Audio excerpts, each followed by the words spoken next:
Yep, he's back, and I would have lost a bet on the fact that he would have been the first one to spill his coffee.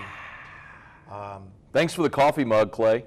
Aside from the fact that he's slurping like a moron, he's also the host of After Further Review, heard all over Louisiana, Baton Rouge, New Orleans, Lafayette right now too. Lake Charles, Alexandria. Man, and it really is a good listen, even though he hosts it. But let's get into it anyway. So let's talk about college football, man. Quickly here, we were talking during the break that Southern's in their search. There's really no information right now about where it is. Very happy with the win at the Bayou Classic. It just didn't work out with Eric Dooley. It never seemed like it fell into place. And so I guess when there's news as it relates to that, we can talk more about it. But I wish Dawson had never been fired. I thought he'd done a great deal for the program. I thought Dawson, especially in the circumstances that he came to Southern, did a great job of the program. The interesting part about Coach Dooley is it's odd that you see a midseason change in year 2. Yeah. The fact that it unraveled so quickly, and especially when they brought him in, considering the success he'd already had in the SWAC, that felt like a can't miss. But it just goes to show you there's no such thing in coaching hires as a can't miss. Nope. Unless if you hire Nick Saban or Urban Meyer, there's no such thing as a can't miss. Well, and then the Tigers have had a good year, maybe below the expectations a lot of people had coming into the year, but I still think it was a good year, and likely we'll have the Heisman Trophy winner this year. Your thoughts so far on LSU's season as we await whatever bowl game is coming up? Well, if Jaden Daniels does win the Heisman, then it's an unequivocal success. I mean, he was spectacular, just the way that he runs and weaves and the progression he made. And keep in mind, it was 60 years between Heisman Trophy winners. So if you get another one in a 2 and a 5 year span, that's something that's so sellable for future recruits, and the amount of cachet that it puts on this program is massive. I don't know if he's going to win it though, Clay. He is undeniably, objectively, the most outstanding player in college football. No question about it. That award has become so much of a team award, and it would really, really suck if an awful defense cost him that award. But that's a shame. It is.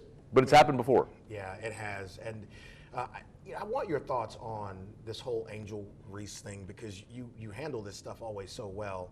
I mean, what's going on?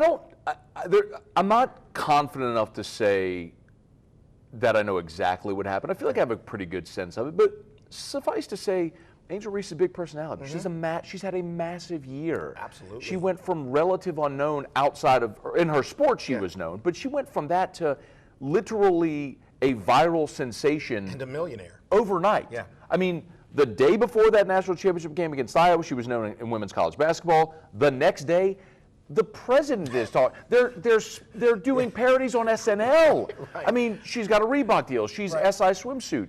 That's a meteoric rise in a short amount of time.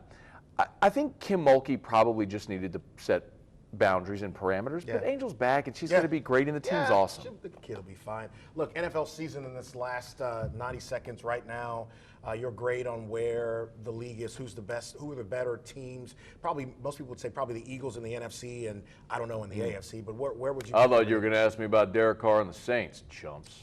No, I actually have I have an intention of having lunch later on, so I don't want to spoil my. So bad, man, and it's not even hindsight 2020. I was one of the few people that stood up and hated giving Derek Carr $150 million.